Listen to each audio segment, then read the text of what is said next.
Hello everyone, আসসালামু আলাইকুম। কেমন আছেন সবাই? নতুন একটা ভিডিওতে আবারও স্বাগতম। আজ আমি আপনাদের সাথে শেয়ার করব ফুলকপির পাকোড়া। চলেন দেখি আমি কিভাবে ফুলকপির পাকোড়া বানাই। যারা ফুলকপি খেতে পছন্দ করেন না তারা এইভাবে পাকোড়া বানিয়ে খাবেন, খেতে দারুণ মজা। এখানে ফুলকপির পাকোড়া বানানোর জন্য মাঝারি সাইজের একটা ফুলকপি আমি মিডিয়াম সাইজ করে কেটে ভালো করে পরিষ্কার করে ধুয়ে নিয়েছি। এখন আমি চুলার মধ্যে একটা পাতিলে পানি বসিয়ে দিয়েছি।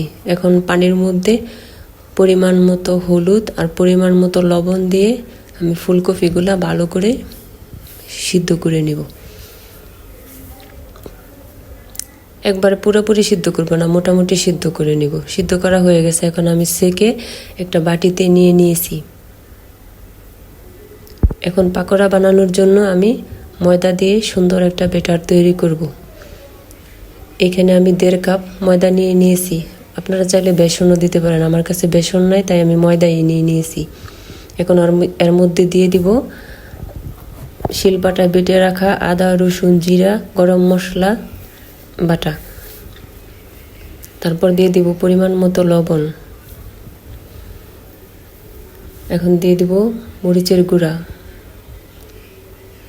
হলুদের গুঁড়া। এখন সবগুলো উপকরণ হাত দিয়ে ভালোভাবে মেখে নিব।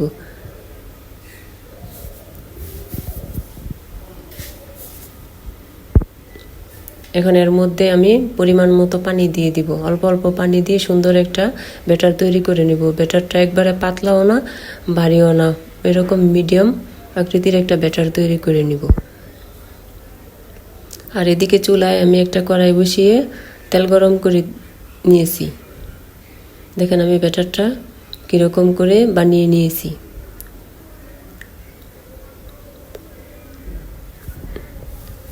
এখন এইখান থেকে একটা একটা ফুলকপি এভাবে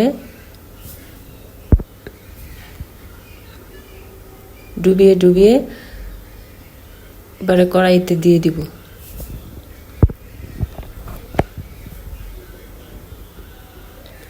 দেখেন আমি কত সুন্দর করে এক পিঠটা ভেজে নিয়েছি। এখন উল্টিয়ে আরেক পিঠও ভেজে নিব। দেখেন আমি নামিয়ে নিয়েছি, কত সুন্দর লাল করে ভেজে নিয়েছি। দেখেন পাকোড়াটা দেখতে কত সুন্দর, খেতেও দারুণ মজার। আপনারা এইভাবে ফুলকপির পাকোড়া বানিয়ে খেতে পারেন। এখন এইখান থেকে কিছু অংশ আমি একটা আলাদা বাটিতে তুলে নিব, খাবারের জন্য পরিবেশন করার জন্য।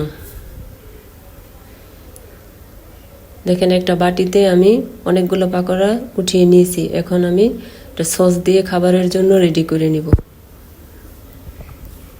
আমার ফুলকপির পাকোড়াটা কেমন হয়েছে কমেন্ট করে জানাবেন। ভিডিওটি ভালো লাগলে লাইক, কমেন্ট, শেয়ার করবেন। চ্যানেলটি সাবস্ক্রাইব করে পাশে থাকবেন। সবাই ভালো থাকবেন, সুস্থ থাকবেন। আজ এই পর্যন্তই। আল্লাহ হাফেজ।